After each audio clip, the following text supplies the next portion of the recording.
A lenda O Gênio do Candil é uma fascinante história de Conselho de Penafiel, Este conto narra as aventuras de um gênio que habitava num candil, uma antiga lâmpada a óleo. O que irão ler a seguir é apenas um resumo desta lenda que faz parte da iniciativa Penafiel a Ler, onde todo o Conselho se unirá para ler algo no mesmo dia ao mesmo tempo.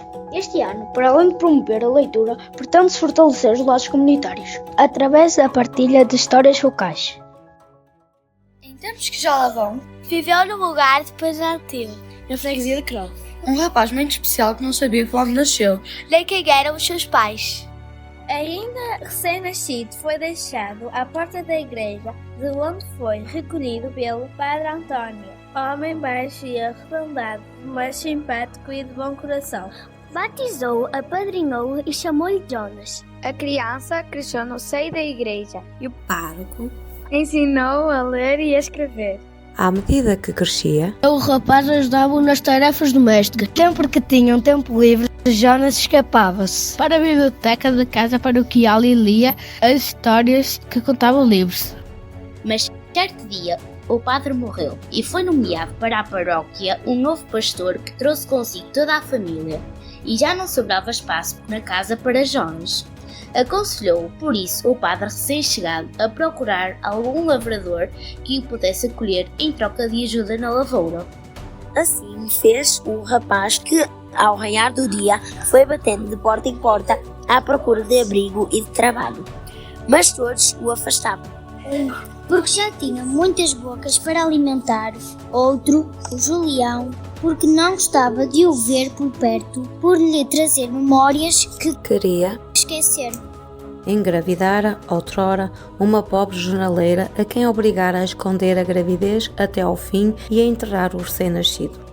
Ainda que ela lhe garantisse que o tinha feito, nunca lhe indicara o lugar do enterramento.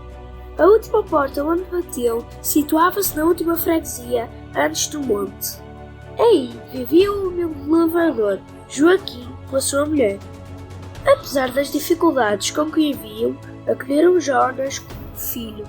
O tempo foi passando e Jonas cresceu.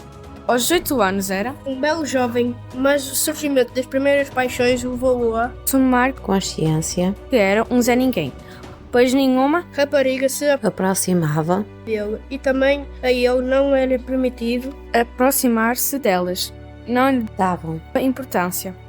Aos poucos foi-se entregando às memórias, os livros que lera no passado e que o acompanhavam nas horas dedicadas às tarefas agrícolas.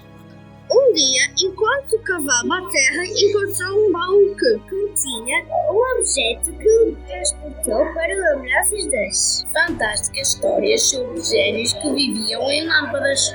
Ao lado do objeto estava um pergaminho que continha caracteres indecifráveis, mas não lhe eram estranhos. Depois de esconder o baú e de copiar os caracteres para um papel, decidiu procurar alguém que soubesse decifrar aqueles desenhos e que lhe explicasse o seu significado. Soube então que se tratava de letras do alfabeto árabe. Mas não lhe conseguiram desvendar o significado. Aconselharam-no, porém, a desfazer-se daquele papel que lembrava a falsa religião dos mouros. Regressa a casa. Não teve dúvidas que o objeto era um candil árabe. Levar por um sentimento magnético para com o objeto, tomou a decisão de partir para resolver o enigma. E no dia seguinte, bem cedo, iniciou a viagem. Após longos dias de caminhadas, chegou à Sevilhinha magro e desnutrido e desfaleceu, num monte povoado de oliveiras. Aí foi acolhido por duas mulheres, mãe e filha, de nome Mari. Ao acordar, disse-lhes que pretendia atravessar o mar e chegar a Marrocos. E mostrou às mulheres o papel que levava consigo. Ao verem o papel, estas informaram que apesar de serem descendentes de árabes, não conseguiam ler os caracteres, embora percebessem que falavam de uma maldição. Aconselharam-no a ir a uma montanha, Jebel Musa, perto de Ceuta, e falar com o ermita Nazair.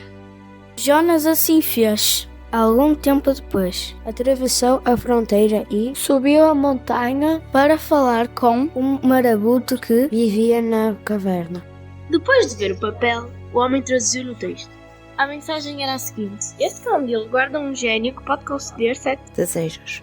Antes de desaparecer para as areias do teto, onde ficará para sempre. Mas o seu mestre só terá direito ao último desses 7 desejos. Todos os 6 anteriores terão obrigatoriamente de ser concedidos a outras pessoas na presença do candil. E mediante a invocação da seguinte fórmula dita em qualquer idioma. Gênio do candil, o teu mestre ordena-te que concedas o seguinte desejo a quem te aprisiona. E diz qual era o desejo. Ao viluar a felicidade do jovem, o ermita aconselhou Jonas a ser prudente, informando que os gênios das lâmpadas também costumavam esconder alguma coisa para se vingarem dos humanos que os aprisionaram durante tanto tempo. Agradecido pelo que lhe ensinou, Jonas convida Nazair a acompanhá-lo, pois desejava conceder-lhe o primeiro dos desejos. Mas o homem recusa, dizendo que não tinha idade para uma viagem tão longa. No regresso a casa, as ideias fluíam no pensamento. Aquela sede que o desprezara a vida toda, agora iria ver o quão poderoso ele era. A viagem passou de novo pelo casal das duas mouriscas que o ampararam e lhe salvaram a vida, cheio de gratidão. Jonas convida-as para seguirem viagem com ele e contar-lhes o que lhe dissera o ermita. Diz-lhes ainda para escolherem o primeiro desejo: saúde e riqueza. Marie, a filha, informa que a mãe está doente e que não a pode abandonar. Sua maior riqueza, ainda que esta os abençoe ao ver os seus olhares apaixonados. Triste por ter de ir embora, Jonas pede a Marie que espere por ele e parte para Pedrantil, não sem antes fazer juras de voltar para a vir buscar. Ao chegar a casa é recebido com carinho pelos pais adotivos que lhe pedem para contar as suas aventuras. Também o padre da aldeia, tendo ouvido falar do seu regresso, chama-o à sua casa para saber por onde andara. Jonas decide então confessar-se e, ao fazê-lo, dá-lhe conhecimento do candil. Depois de conhecer o segredo, o padre pede-lhe que lhe conceda o desejo de se tornar o novo abade do mosteiro do Estelo. Apesar de não gostar dele por ter queimado os livros e o ter expulsado da casa do padre que o acolhera. Jonas percebe que sem isso não teria conhecido os seus pais adotivos, não teria encontrado o candil, nem se teria apaixonado por Marie, pelo que consente fazê-lo. Contra as expectativas de todos, o padre André é eleito no dia seguinte, por voto secreto, abade beneditino do mosteiro. A notícia das capacidades de Jonas conceder desejos espalha-se e, um a um, os que o haviam renegado e negado um teto foram ter com ele, exigindo que lhes concedesse desejos, que mais não eram do que uma manifestação dos pecados capitais. Inveja, avareza, soberba, gula, preguiça, ira e luxúria. Tudo isto pesava na consciência de Jonas, que via a aldeia e as redondezas transformadas num inferno, onde o caos se instalara. As pessoas de bom coração estavam a ser prejudicadas pelos egos loucos. No meio desta correria aos desejos e do desapontamento que sentia, Jonas não se apercebera que Emília, a mulher de Joaquim, estava doente, às portas da morte. Quando o pai adotivo lhe bate à porta e o leva até ao leito onde a mulher gemia, Jonas perguntou-lhe qual seria o seu maior desejo. Ao que este responde que seria ter a mulher que sempre amou e que sempre o apoiou viva e terem uma casa decente para viver. Jonas abraçou Joaquim e beijou a Emily na testa e, lavada em lágrimas, saiu em silêncio. Voltou para o seu quarto e não tardou a ouvir-se baterem-lhe à porta e, quando abriu o seu coração, encheu-se de alegria ao ver Joaquim e Emília sorridentes, saudáveis e felizes. Na manhã seguinte, quando acordou para ir trabalhar, ouviu o ruído de uma multidão enfurecida, munida de armas de toda a espécie, que gritava pelo seu nome.